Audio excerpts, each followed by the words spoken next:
Si vous vous étiez promené dans cet endroit plein de bienveillance qu'est le Twitter Ciné, ce week-end, vous auriez lu absolument tout et son contraire sur Babylone, le dernier film de Damien Chazelle. Entre les plus dithyrambiques, clamant que c'était l'un des plus grands films de l'histoire, et ceux en face qui soufflaient fort, en disant que c'était surtout vain et vulgaire, il y a au moins un truc qui est sûr, c'est que ça divise pas mal.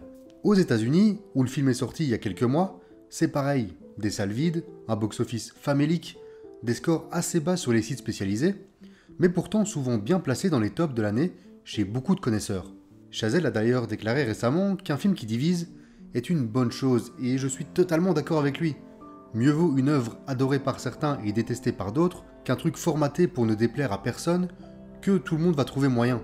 Et cette division peut se comprendre, tant Babylone est un objet unique, tout en étant un hommage à énormément de films et au cinéma en général. Perso, je suis pas capable de vous dire que j'ai tout aimé dans ces 3h10 de long métrage. Certaines scènes m'ont laissé sur le côté, de par leur vulgarité un peu inutile, ou parce qu'elles partent dans tous les sens, sans que ce soit réellement drôle ou pertinent, comme la scène avec le serpent. Un autre petit bémol que je pourrais avoir, mais ça commence à se dissiper au plus j'y pense, c'est que Babylone est généreux. Trop généreux, peut-être.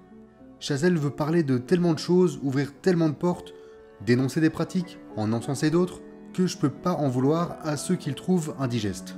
À côté de ça, j'avoue qu'à partir du moment où on entre dans le film, qu'on accepte son côté grandiloquent, foutraque et même faussement bordélique, et que ce sont des choses qu'on apprécie au cinéma évidemment, je vois mal comment on pourrait ne pas adorer ce que Babylone propose. Toujours sur Twitter, il y a une formule qui revient, encore et toujours, à l'excès, et pourtant, impossible de ne pas ressentir ça tout au long du film, et encore plus dans ces 10 dernières minutes. Mais oui, Babylone est une lettre d'amour au 7e art. Mais pas une lettre mièvre avec du parfum à la rose et un baiser au rouge à lèvres à la fin. Non, une lettre d'amour un peu déchirée, pleine de ratures et de fautes, parce que le cinéma est aussi rempli de vices, de défauts, d'inégalités et de carrières brisées. Comme le dit Manny, le personnage central du récit, joué par la révélation Diego Calva, il voudrait faire partie de quelque chose de plus grand que lui. Et c'est pour moi exactement ce que nous montre le film. L'industrie est parfois pourrie de l'intérieur, mais le cinéma, le résultat, en vaut toujours la peine. On peut ne pas être d'accord avec lui, mais pour Chazelle, c'est évident, le cinéma est plus grand que tout le reste. Techniquement, sans trop de surprise, il n'y a pas grand chose à reprocher. Mais ce qui m'a le plus marqué, c'est sans conteste le montage. Parfois presque épileptique, avant de nous laisser respirer avec un long plan séquence qui permettra par exemple à Margot Robbie, absolument électrisante ici, de nous montrer à quel point elle peut aspirer toute l'attention du spectateur, même si elle est entourée de 50 personnes, ou qui va passer d'une scène de fête, folle et bruyante, à 15 secondes d'un silence qui semble d'autant plus profond. Ces ruptures de ton sont parfois étonnantes, prennent par surprise, et sont même clairement à but comique par instant.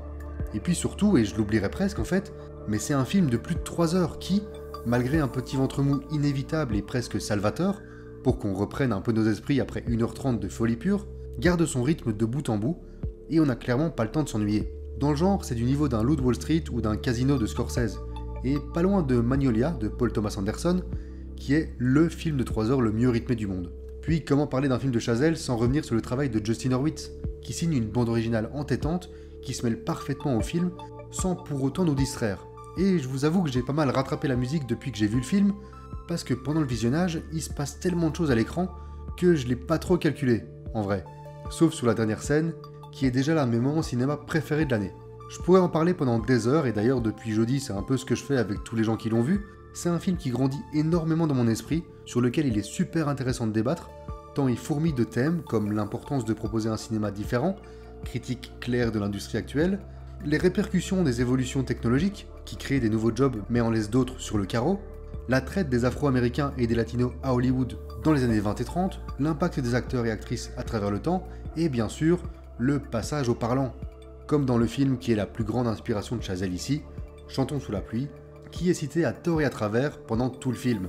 Il y a encore plein de trucs à dire et j'aurais pu vous parler de Brad Pitt, plus star que jamais, ou de Tobey Maguire et son personnage lunaire, qui nous fait visiter les enfers de Los Angeles, mais je pense m'arrêter là pour l'instant, avant de devenir trop brouillon. Je vous l'ai dit, c'est un film très dense, alors il est compliqué d'être synthétique, mais vraiment, si vous pensez que ça peut vous plaire, foncez-y. J'étais sorti de la salle en pensant mettre un 15,5, finalement on est plus sur un 16, 16,5 pour le moment, et c'est pas exclu qu'il monte encore dans mon estime une fois que je l'aurai revu. On se retrouve ce week-end pour le Cinépop sur Tomorrowland. Non, pas le festival, le film. En attendant, allez voir Babylone. Ciao.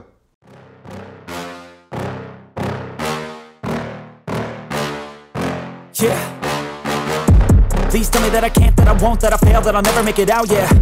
Please tell me all the bad, never good, fill my head full of every single doubt, yeah. Please say any negative thoughts, I pop off.